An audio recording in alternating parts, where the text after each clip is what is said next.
You click a button on a website. Half a second later, you see a result. But between those two moments, between your click and the response, dozens of things happen across continents, through fiber optic cables, across dozens of layers, software you have never seen. Today I am going to show you exactly what happens when you make a single REST API call. Every step, every server, every wait. Let's go. It starts with you. You click a button in your browser. JavaScript catches the click and decides, I need to talk to the server. So it builds an HTTP request, a simple text message that says get API users 42, method, path, headers, body. That's all an HTTP request really is, plain text.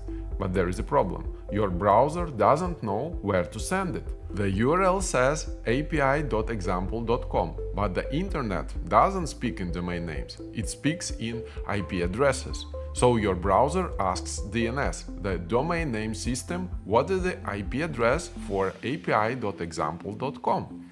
DNS is like the phone book of the internet. Your request goes to a DNS resolver, which might check its cache, asks the root servers, add the .com servers, and eventually get the answer. Time spent, well, maybe 20 milliseconds if it's cached, up to 200 milliseconds if it's not.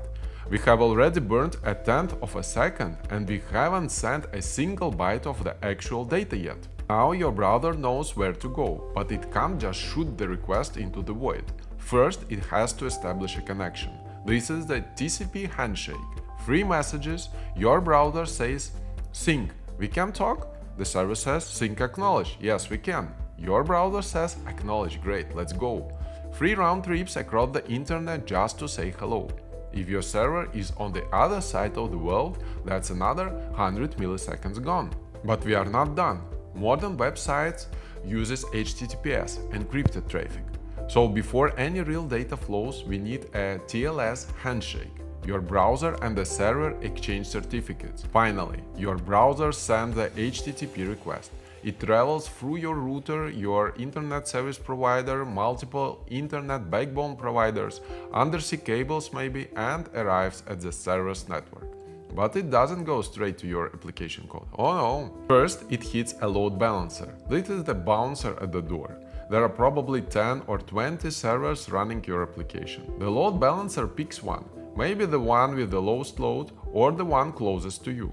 Then it might pass through a reverse proxy like Nginx. The reverse proxy strips the SSL, adds some headers, maybe checks for rate limits, and forwards the request to the actual application server. Now your request finally reaches the application. Spring Boot, Express, Fast API, whatever framework is running, it parses the HTTP request, reads the URL, looks up which controller method handles get API users 42. The framework calls your controller. The controller calls a service. The service decides, I need data from the database. The service builds a SQL query, select from users where ID 42. It sends this query to the database, which is probably a separate server entirely. The database parses the SQL, plans the query, hits an index, finds the row, and sends the data back. So if you have added a proper index, 1 millisecond. If you haven't, 500 milliseconds. That's why senior devs care so much about database indexes. The data flows back up the stack.